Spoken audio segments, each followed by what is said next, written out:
Welcome to Unbiased Science, where we bring scientific method to the madness.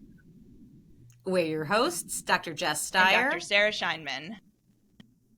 And this week, we are going to talk about something that touches all of our lives. We're going to talk about social media, the science of social media and the ways that it impacts our health. And we brought on a very special guest. And once I read her bio, you'll see that she is quite literally the perfect guest for this topic. So let me get into it and introduce Dr. Hansa Bhargava. Dr. Bhargava is a distinguished pediatrician, author, and advocate for mental health and well-being. She's the former chief medical officer at Medscape Education, where she led innovative initiatives addressing clinician resilience, burnout, and mental health. And she's currently the chief clinical strategy and innovation officer at Helio, which is a physician-facing digital health organization. Honestly, I could read like pages of bio, but I'll try to focus on stuff that's most relevant here. She has over a decade of clinical experience. She was also a senior medical director at WebMD. She was instrumental in developing digital health content and applications. She's also a subject matter expert for the AAP Center for Media and Mental Health. She's a board certified pediatrician. She's authored a book called Building Happier Kids, Stress Busting Tools for Parents. We'll link to this in our show notes, which offers practical advice to reduce stress in children and families. And she published this with the American Academy of Pediatrics. Her expertise in parenting, mental health, and pregnancy has led to collaborations with prestigious organizations like the CDC, the White House, and more. Also, just like a cherry on top, she's also adjunct faculty at Emory University, plus a million more things. Hansa, thank you so much for joining us. Well, gosh, Jess, thank you so much for that glowing thing. But at the heart of it all, I'm a parent and I'm a mom of 2 kids. And that's, my funnest and most challenging job ever. So thank you for having me here. I really appreciate it. You guys. I just want to call you guys out. You guys are doing tremendous work and necessary work. So thank you. Well, thank you. Thank you for that.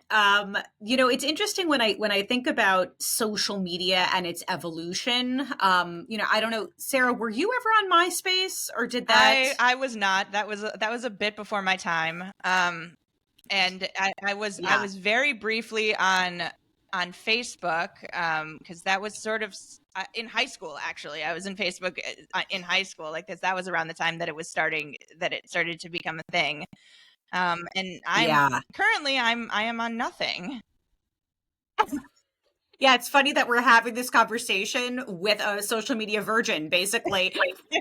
But I remember Facebook, I guess 2004, I was a freshman in college and you needed a .edu email to sign up for Facebook, right? And the OG MySpace, very, very, very simple. And obviously things have evolved. We now have algorithms, I think about like TikTok, where it's all about like capturing your attention in the first 2 seconds and very dynamic. And it's very overwhelming. And I too, Hansa, as a mom of 2 children, my kids are young. They're almost 7 and 8 years old. And, they don't have their own social media accounts, but they do see when I'm on social media and just seeing how they lock in to the content and they notice things like, oh, look how many likes and look how many shares. I'm like, how do you even know about these things? And it's just wild. So let's kick things off, if it's okay, with a definition. We know Sarah loves a definition. So Hansa, Sarah, I'm not sure who wants to jump in, but what are we even talking about when we're talking about social media and maybe distinguishing between social media and screen time, since we'll be focused more on the former for this conversation? Yeah, I can jump in. So basically screen time and, the American Academy of Pediatrics talks about screen time guidelines, where they, set it up by ages and quality and quantity is a really important distinction. Thanks for asking that, Jess. So screen time is essentially anything. You're in front of a computer, you're in front of the TV, you're in, movie. It it's like a general term that could probably include social media as well. But the difference between the screen time that is like computer, movies, TV shows, even on your iPad, a child watching the show, and social media is that social media tends to be interactive. So you've got passive screen time and you've got interactive screen time, and the effects on the brain, I'm sure I'd love to see Sarah, ask Sarah her thoughts about this, but are very, very different in terms of the pathways that are taken for those two types of screen time. Well, and I will jump in to say too, and I obviously am not a parent, but it's my understanding that a lot of there's a lot of educational potential when it comes to quote unquote screens, right? Like, I mean, I know I have a young nephew, and he has a lot of like education games that he plays on his little iPad as well. So, you know, when we're talking about screen time, I guess it's probably important to point out that like not all screen time, and Hanta, you alluded to this, like is created equally, right? I mean, it's sort of, we say screen time, it's demonized a lot. And it's sort of universally thought of as to be like this bad thing for kids, but actually like that's not the case, right? Absolutely, Sarah. And the thing is that, we're at this point now that screen time and, interaction with with the laptops and all that is part of a normal culture. So we put a lot of pressure on our parents about the screen time. But in fact, the AP, when they revised their guidelines, actually took a different kind of look at this now. We're not actually fixated on hours and what we're fixated on quality. And how you spend that screen time with the kids, and the quality being like, is it on the computer where kids your age, Jess, the schools are saying, oh, get on the computer and do your homework, versus are they video gaming, or are they on social media? So very, very different, and that impacts what parents should actually understand about screen time. So back to Sarah, I'm sorry. Some screen time is not so bad.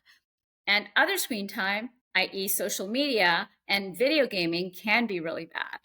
So before we get into the bad stuff, I do just want to call out some of the good stuff, because, folks will, I'm sure, point out Unbiased Science, in addition to a podcast, we do have a social media presence. And our goal with our social media presence is to educate, right? So just want to say that. And then the other thing is, I have, read some studies about how social media allows some people, especially folks who maybe don't have a ton of accessibility to leave their communities, let's say, it gives them a sense of connectedness.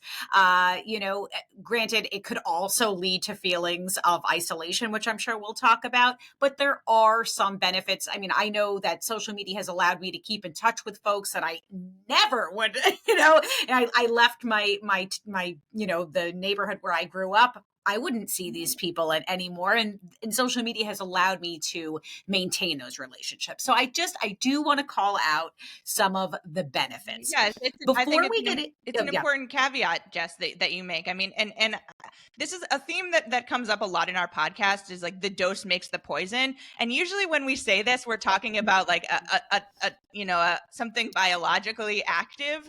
But I think it also applies here, right, Jess? Like anything in excess is going to be really detrimental to your health. But I mean, the dose makes a poison. Like too much of anything is going to be really bad for your brain.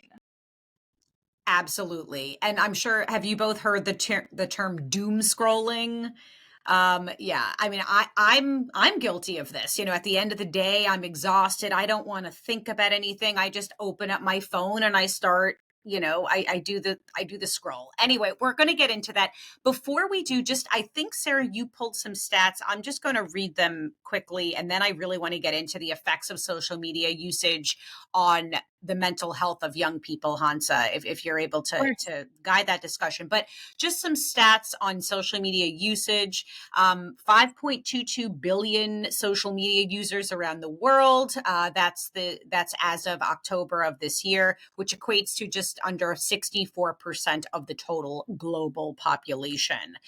Social media user numbers have continued to grow over the past 12 months too, with 256 million new users joining joining social media since this time last year.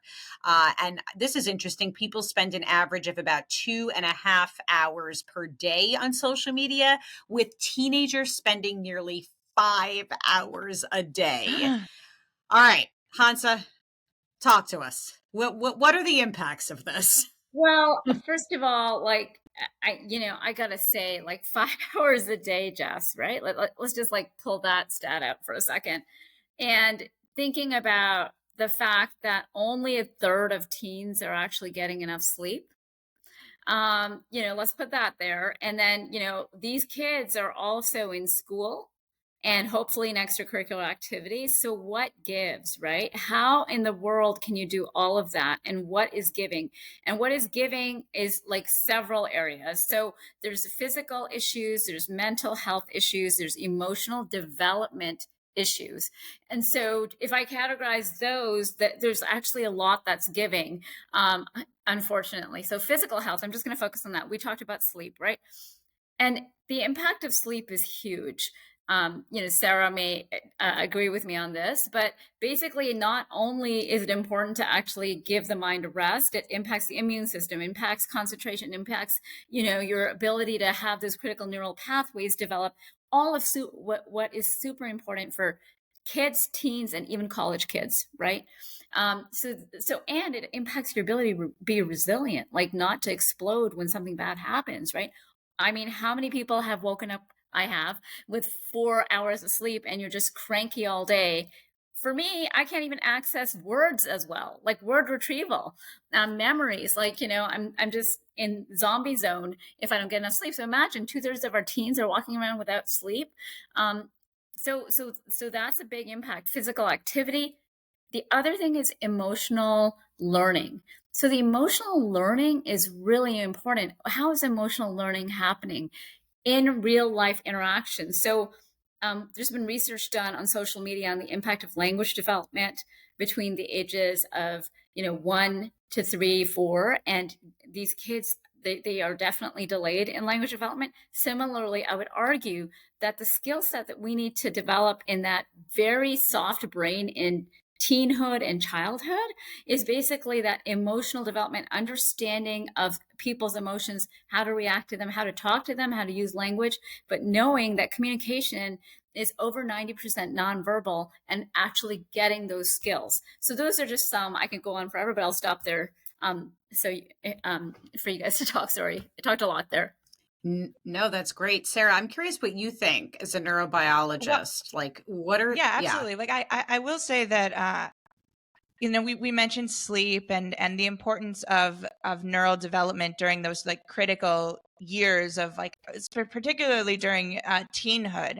And we know that a part of the brain called the prefrontal cortex, and the cortex in general, but really that prefrontal cortex is the part of the brain that's like really developing and like making all these new connections. And it plays a very important role in learning, like you mentioned, Hansa, emotional learning, but actually all kinds of learning. Such as what you're learning in school, but also what you're learning through interactions with other people.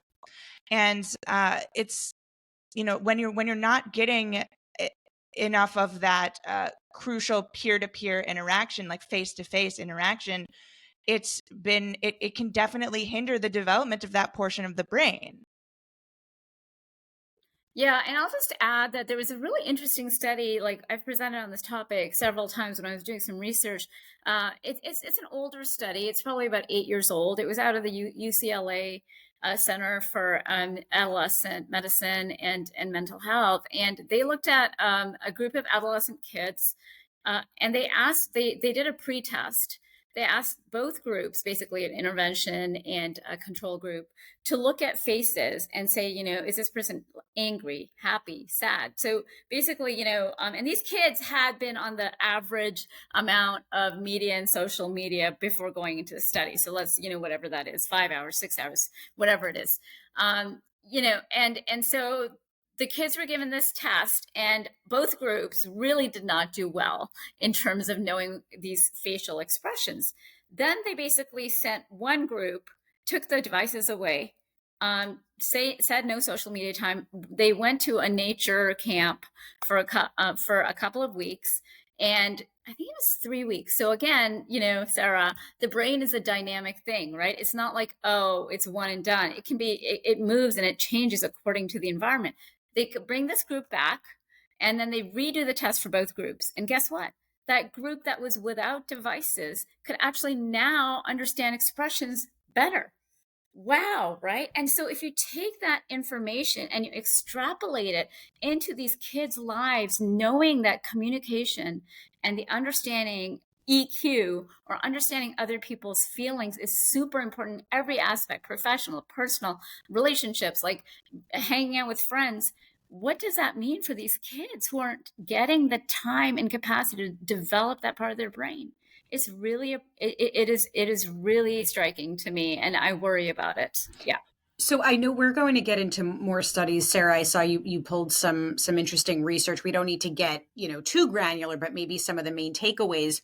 Hansa, would your advice then be to try to delay kids from getting on social media as long as possible? I'm just thinking, I mean, like I said, my kids are a bit younger. I'm not sure how old your children are. It seems sort of inevitable that once peers start getting on social media, like when there's a will, there's a way. I They're going to also, figure out a way now to might get be on. a good time to mention that Australia just passed a law banning social media usage for people, I believe it was under the age of 16. Oh, is that right? Yeah. Wow. And I just, Hans, I'd love your opinion on that. Like, what do you think about this type of legislation? Should more countries be adopting similar policies? Like, I mean, yeah, like Jess was saying, I assume it's very difficult to just prevent your child from being on social media if like all of their peers are also being on social media, and then there's that like peer pressure components, I think, as well. Yeah. I mean, I think it needs to be multi levers that have to be pulled. Often it's, and this is something that really bothers me personally as a parent, and knowing a lot of communities that have parents and seeing parents in the office, there is an excessive amount of burden on parenting right now. I'm just going to say it. And I was so happy when Dr. Murthy said that last year. Like the parents are stressed out. Like they really are. And I could talk about that topic forever, because I feel like these half the parents in the nation are single parents, right? 1/4 of parents in the nation are having difficulty putting food on their table. I mean, so just if you just imagine the snowballing effect, right? And then, oh, parents, this is one more thing that you have to take care of, and the industries are going crazy trying to get your kids on, and you get to fight that battle in addition to everything else that you're doing, the food, the parenting. How about just normal parenting, right? So I think that they're going back. There needs to be multiple levers pulled, and that includes policy, government, industry, schools, parents, kids. Everyone needs to be on board. It can't just be one group that, hey, parents, you get to hold the guardrails. And I'm sorry, one last thing. When parents hold the guardrails, they get to be the police in the kids' eyes. Not good for the relationship.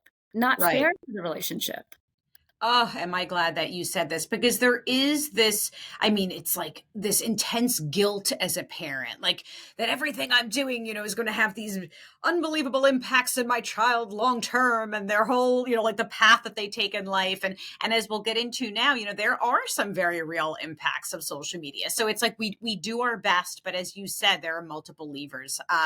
So getting it, I mean, you mentioned sleep. I know, especially if I'm doom scrolling before bed, that's not exactly a relaxing activity. I don't know the neurobiology of it, but like my brain... I actually do. They have done, you do. No, sorry, I'm sorry to interrupt you, but like, yes, I do know the neurobiology behind doom scrolling. There's a portion of the brain called the default mode network, which is essentially just a circuit in the brain that's activated when you're kind of zoning out and not doing anything. Like, sometimes we all kind of just like stare off into space sometimes and then sort of come to, right? Like we all know that experience. So there's a part of the brain that they've identified that actually is active during that time. It's called the default mode network. And it's been shown through fMRI studies. So an fMRI is just a machine that looks at your brain and the activity of the brain in real time. And these types of studies have shown that people that are scrolling social media, or like doom scrolling, quote unquote, that portion of the brain, the default mode network, is active. So you're in other words, you're not really actively engaged with the material during that time. It's the same part of the brain that's active when you're just sort of zoning out is what's active when you're doom scrolling. Oh my gosh. I will literally find myself, I'm scrolling, I'm not even absorbing, I'm not even paying attention. Yeah. It's almost like I'm an autopilot. It's yeah, wild. Well, and then this also goes back to the how the developing brain and the effects of the developing brain that social media can have is because there's the brain is very plastic during this time, during childhood and during teenhood as well. And what that means is that there are just all of these connections that are being developed and established, and between neurons in different regions of the brain, and everything's just sort of coming together. And that's why it's so important to have like engaging activities, especially with other people and peers. And when you're spending upwards of 5 hours a day, just the only region of your brain, or virtually the only region of your brain that's activated, is that default mode network, like that can have serious implications. Like 5 hours a day is a large portion of the day. Oh my gosh. All right. So Sarah, you pulled a bunch of studies. I'm just going to see and stop me or feel free to focus on a particular topic. But so we talked about the impact on sleep, increased symptoms of insomnia, poor sleep quality. There was studies that have shown that that stopping social media use for a week leads to a decrease in anxiety and depression. 41% of teens with the highest social media use rate their overall mental health as poor or very poor. That came out of, I believe, something published by the APA. Then there's JAMA Psychiatry found correlation between heavy social media use and increased rates, again, of depression and anxiety among adolescents. I mean, it goes on and on and on. There's something else that we haven't talked about, and that's sort of this like body image. And I see here, Sarah, I think you pulled this from a study, increased body dissatisfaction, in particular among young women who use Instagram frequently. So Hansa, do you see this in practice? I mean, is this something that's, I see you nodding. I mean, this is clearly something on your radar as well. Is that right? Absolutely. I'll tell you, like, I have been, okay, without aging myself, I've been in pediatrics for over 20 years. And, 10 years was as a practicing clinician, but, actually, the last 10 years was part time, on and off. But as a doctor, I get approached a lot from parents about things that are happening. Oh, see, that's a positive, right? Sorry. My dog did. For those who are just listening. 5 days. Yes, my Klaus just jumped on my lap. Sorry, Hansa, go on. No. But what I was going to say is something happened in the last 5, 6, 7 years that was striking to me. And that is the number of parents that were approaching me with kids who were just either super depressed, unable to go to school, wouldn't get out of bed, suicidal. I mean, I could say, this is where I'm like, the last 5 years of my 20 years in pediatrics, it's literally been an exponential curve. There is no doubt in my mind that that is something that is driven by social media and kids being on these devices 5 hours a day. And the other thing is, I will say that, we worry, all of society worries when kids miss classes, right? Academic time lost, people will call social services. What about life classes? What about life classes? We are missing life classes. These kids are not having the ability. So not only is a doom scrolling activating that part of the brain, but this is missed time. This is missed time for life tools, which I would argue, just seeing my own kids and seeing other kids around me, those are almost more important in some ways than even academic skills. Mm-hmm. Mm-hmm. Absolutely. Oh boy, now I'm thoroughly freaked out. The other things that I don't think we're going to get into on this episode, I just want to mention, because I know someone will say, why didn't you talk about this? Obviously, social media also allows for, or I don't know, exacerbates bullying, right? It's a forum for easy bullying. And there is also the very real fact that predators lurk on social media, and they're looking for kids and teens and adolescents who are using it, right? I think we all have seen, like, To Catch a Predator. Social media is typically at the heart of all of those things. So just mentioning, yes, there are other very real dangers. Sarah, I'm curious to pick your neurobiologist brain. I often hear people say things like, my kid is addicted to social media.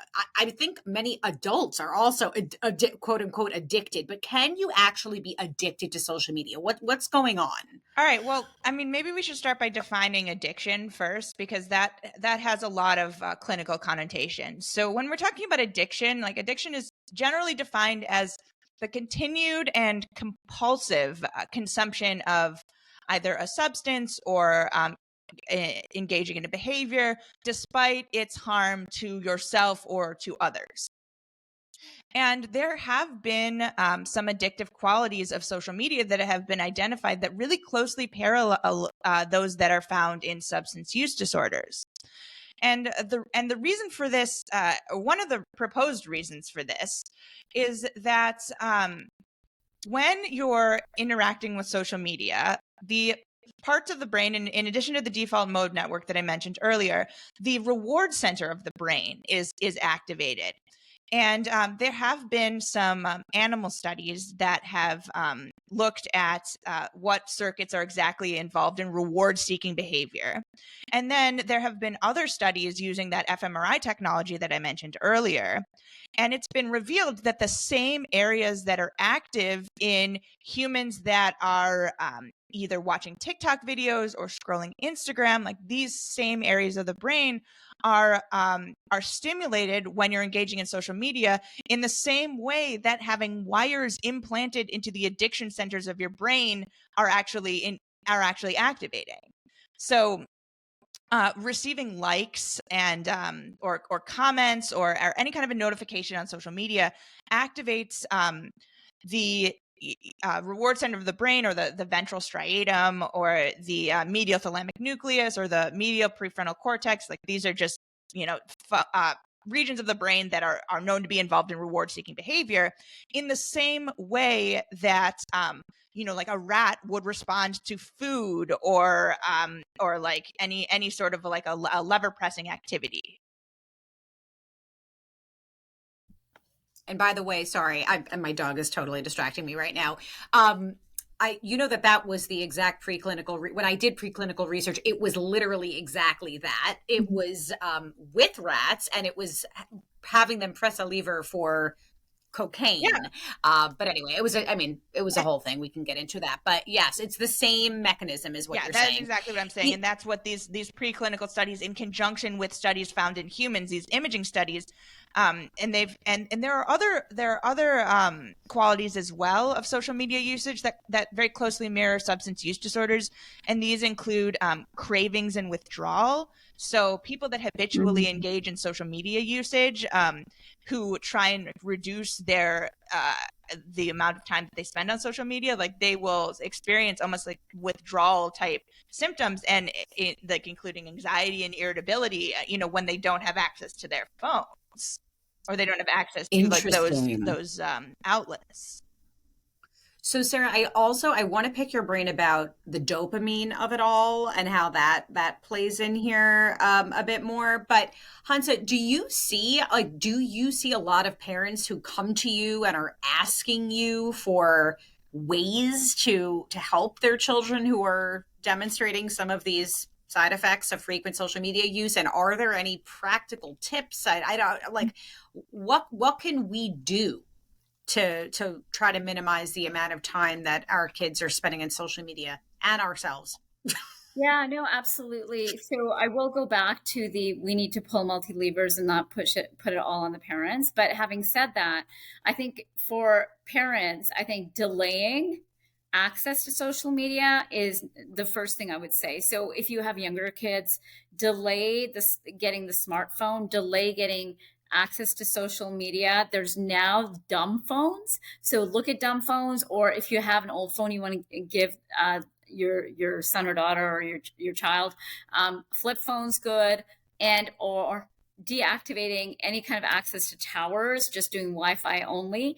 a lot of the plans actually will talk through you in terms of how to guard your kids against this. So that's number one. Number two is talk to your kids. Like, do we talk to our kids about sex and drugs? Yes, we do. Well, I hope we do, right? We start early and we continue the conversation like frequently. You can't just have the one conversation at the age of 8, 9, 10, 11 that, hey, this is what drugs are about and you're done. No, that's not how it works. You got to have multiple conversations. So that's number two. Educate your kids. Bring them on board. Tell them the effects. Talk to them like Sarah's talking about the neurobiology. Like, these kids will be more invested. Like, for me, it was like, hey guys, this is like a toxin on your brain. Like, that's basically how I said it. I'm like, your brain is soft, it's mushy, it's not baked, and then we're throwing this like substance on it. So whatever that analogy is, it doesn't have to be like that, but talk to them often, just like you would about anything else that might be harmful. And then thirdly, like, this is a really important one for parents. Like, the communication lines is the most important thing in all of kid parenting. You've got to keep those open. When things go sideways, you need to know about it. So whatever it is, always preserve that is your gold. And so that means that even if your kid somehow figures out how to backdoor social media or backdoor a video game, and I promise you it will happen. I will tell you a funny story about my son. I mean, he basically did that when he was like 11 or 12. And then I was horrified to find out that at 14, he was renting phones out to kids who had their phone taken away. Wow. Jeez. He's an entrepreneur. My goodness. This kid might be going places. Right? But having said that, he came and told me that. Like, so I got an A+ on the communication line being open, but maybe a D- on everything else. I don't know. But anyway, so, they'll find a way. And when they find that way, you want to hear about it, right? So that you can have a conversation about it right. and guide them in the right direction. That continues to happen even when they go to college. My kids just went to college, this year. And gosh, like, the number of questions I get because of that open communication, even though it drives me nuts sometimes, is basically awesome. Mm-hmm. Mm-hmm. So communication. So yeah. I love that. Having these conversations with our kids and using real terminology. I think that, it gets them interested and sort of like invested in the issue. And just as you were talking, Hans, you remember those commercials? This is your brain on drugs. And it was like an egg, like we need this is your brain on TikTok. But speaking of your brain, Sarah, can you just tell us a little bit more? Because I feel like there was more that you were going to say about maybe like dopamine and stuff. Right. Because when we're talking about something that's addictive or has addictive potential, I mean, we necessarily have to talk about dopamine, right? So dopamine is a neurotransmitter, which is a chemical in the brain that facilitates the interaction between neurons. And dopamine is very important when it comes to motivating behavior and reward-seeking behavior. So there's something called the dopamine hit hypothesis. And that just means that extra dopamine in the presence of a synapse, which is the connection between two cells in the brain, leads to an increase in signaling between the neurons and an elevated mood. And it's been shown, just to give you an idea of how important dopamine is in our motivating and reward-seeking behaviors, genetically engineered mice that lack the ability to produce dopamine will just starve to death because they lack the motivation to pursue food even. So this chemical is very, very, very important in anything that we do. And dopamine there are certain pathways in the brain called the dopamine reward pathways. Just as an example, like the mesolimbic dopamine system, the mesocortical dopamine system. And when we receive a like or notification or receive like a new follower on social media, these pathways are activated. And it's and what happens with dopamine and activities that promote the production of dopamine in the brain is it sort of becomes a self-perpetuating loop of sorts. Because the more likes you get, the stronger the dopamine hit is, and the more you want to repeat that behavior. So it's sort of like this vicious cycle of reward-seeking behavior. But what's important to understand when it comes to dopamine is that things that are pleasurable don't always stay pleasurable with a lot of repetition.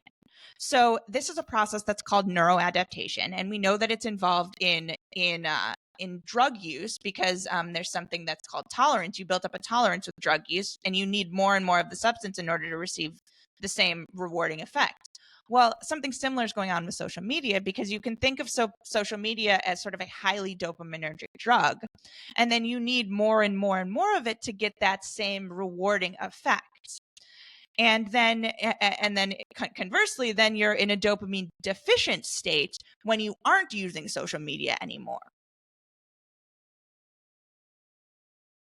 So what do we do? You got me. Like that's not my department. My department is just like, this is what's happening in the brain. Like, I don't know what else. Can we replace the thing that's providing that reward? I don't know. It's, oh goodness. Yeah. Yeah, there's other activities that are, part of our natural environment that can give you some dopamine, right? Whether it's like taking a run, the runner's high, right? Or compassion, which is the giver's high. There's activities that you can incorporate to kind of take you away from that dopamine, need from social media. And the other thing I would say is that, look, as adults, our brains get this dopamine addiction with social media, right? So as a pediatrician, I can't help but saying, gosh, have you ever posted something on social media and kept going back to see, how many likes did you have? Did somebody follow you? Did somebody share it? I have, so if our adult brains are acting like that, the effects on a teen brain or a college brain or a child brain just amplify that by a lot. So I think we have to be aware of this. And I'm sorry, Jess, one other thing to that list of what parents can do, the fourth thing on that list, super important, is find a tribe.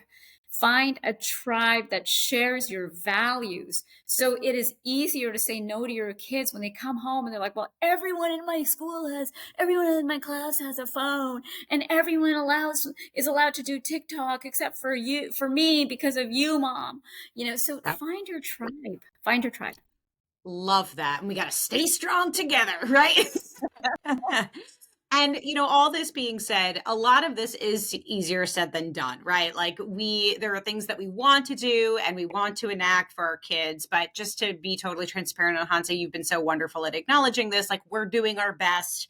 Kids are also real clever. So we do what we can. And even me as an adult, I set a little, like a screen time limit, and I'm like, oh, this is good. This is going to limit my, I just, whatever I do to reset it. And then I go right back on. Like I have the best of intentions and I'm trying, but it's not always easy to do. So Hansa, any final thoughts or anything you feel like any final messages for parents or our audience that you wish to share before we wrap up? Yeah, I would say this to both parents and audience. You are not alone. Like all of us are together in this, and all of us are having some effects.